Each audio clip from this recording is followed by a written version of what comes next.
So, yes, I made, a lot of poor choices in the relationship when me and her were together homeless on the streets. But we went through a shelter that was literal survival. We went up to Bartlett Lake together unprepared and could have died from not being prepared enough. I took care of us though, made sure that we had what we needed. I put myself as an autistic person in a lot of very uncomfortable situations. And again, it's not easy being in a relationship when you have autism and bipolar type 2 and CPTSD. And then when you add on the fact that I have ADHD and persistent depressive disorder and she's got her mobility issues, it doesn't make life easy, you know?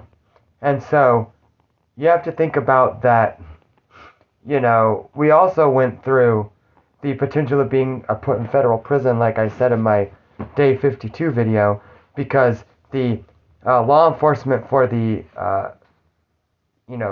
forest service came out to speak to us and said that they thought we were trying to live on government land.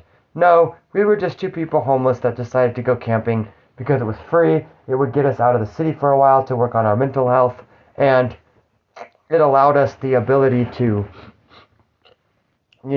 it just made things easy for us for a little while.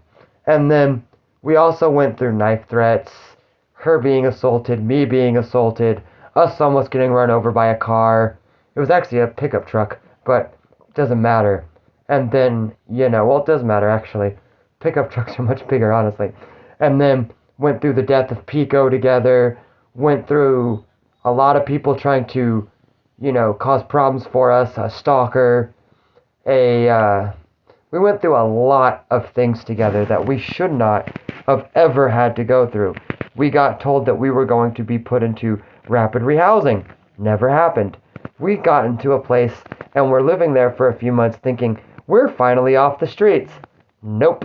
We ended up having those people violate our housing rights. And while I was going to, take them to court and sue them for it, after my whole ordeal with the AZ Attorney General's office mishandling my case, I don't trust them anymore. So they can just, whatever, I don't care. I'm done with it. But the point is, her and I have been through so much together that caused a lot of stress and trauma. And then to be separated at the shelter when we were actually working through the problem that was caused that day. And that was not caused by anything we did wrong or that by the fact that there was no love. It was caused by the fact